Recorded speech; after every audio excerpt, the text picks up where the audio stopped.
que l'on chante des chansons d'amour. Vous avez eu une belle et longue carrière. Après l'École nationale de théâtre, ça a vraiment décollé pour vous en 1968 avec l'Hostie de Show, mettant en vedette Louise Forestier, Robert Charlebois, Yvon Deschamps et vous-même.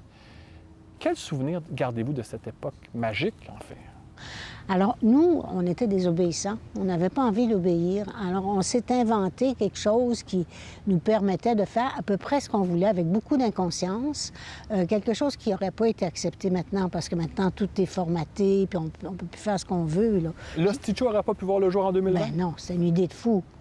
Ça a pu voir le jour parce qu'Yvon faisait partie de l'équipe du Katsu, puis il y avait un trou dans la programmation. 200 des 300 pages de votre nouvelle biographie parlent de votre relation avec Robert Charlebois. Est-ce que ça vous a permis d'accomplir de grandes choses, de grandes chansons, mais de grandes mises en scène aussi, cette relation-là, en symbiose finalement, symbiotique? Oui, ça a été extraordinaire. C'est pour ça que ça a été aussi douloureux quand ça n'a plus fonctionné, parce que j'étais gâtée, j'étais aux premières loges, j'avais un haut-parleur qui chantait mes chansons très fort et très loin. J'avais quelqu'un qui s'épanouissait sur scène, avec lequel j'avais étudié à l'École nationale, donc je connaissais sans prétention, ses forces et ses faiblesses. Je pouvais le conseiller ou lui dire ça, quand tu fais ça, là, c'est écœurant, continue dans cette voie-là, c'est ça. Je me fous pas mal des critiques. Mouf, parmi vos plus belles chansons interprétées par Robert Charlebois, Madame Bertrand, Miss Pepsi, Deux femmes en or, Ordinaire. Ordinaire, c'est ma préférée. Comment avez-vous eu l'idée d'écrire une telle chanson? J'ai juste écrit ça, des petites notes parce que moi, j'ai toujours un petit cahier avec moi. J'ai écrit ça dans mon cahier d'écolière, puis Robert faisait de la musique. Là. Moi, je me couchais plus tôt, puis lui, il jouait du piano. J'aimais ça. Ah, ça me manque. Et un jour, il a trouvé ça sur la table de cuisine ou quelque chose comme ça, puis il s'en est emparé, puis il a mis ça en musique.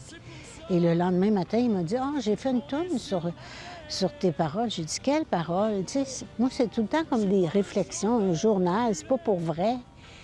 Et c'était ordinaire. Je suis rien qu'un gars ben ordinaire. Mon album préféré de Robert Charlebois, c'est Fu Manchu, et à l'intérieur, il y a un magnifique livret.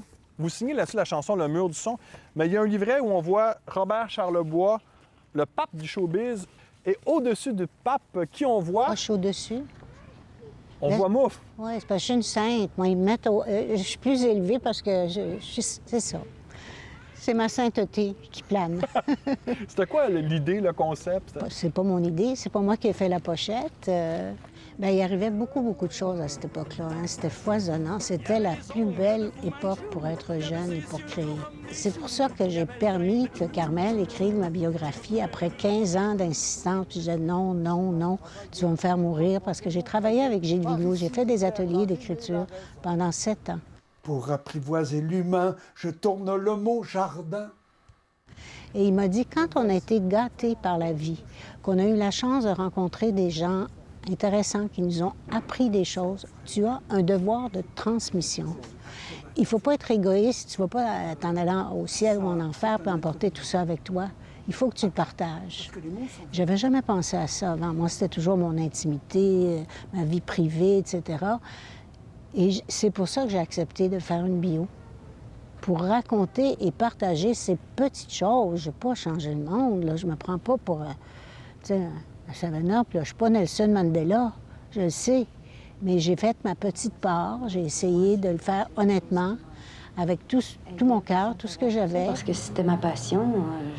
Je pouvais pas avoir une peine d'amour puis une peine de métier en même temps. Alors au moins, j'ai pas eu une peine de métier.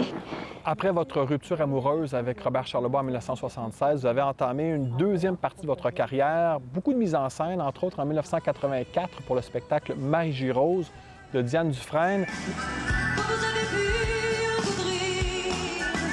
En fait, je suis content de vous rencontrer parce que je croise plusieurs artistes dans le cadre de ces entrevues-là et vous êtes vraiment reconnu dans le milieu pour mettre les musiciens et musiciennes en confiance. Comment faites-vous? Parce que je prendrais bien un ou deux de vos trucs. Je sais pas, mais un jour, je travaillais au Gémeaux avec quelqu'un qui m'aimait pas beaucoup et c'était une femme. Puis elle m'a dit, c'est drôle, hein? Je te connaissais pas, mais tu es tellement sécurisante, tu me rassures tellement, j'ai même pas le trac. Je l'avais, moi, mais ça paraissait pas. Mais c'est moi qui avais mal au ventre. Et j'avais mal au ventre avec un sourire. Bouf, merci beaucoup. Quelle belle rencontre. Merci. Madame Bertrand.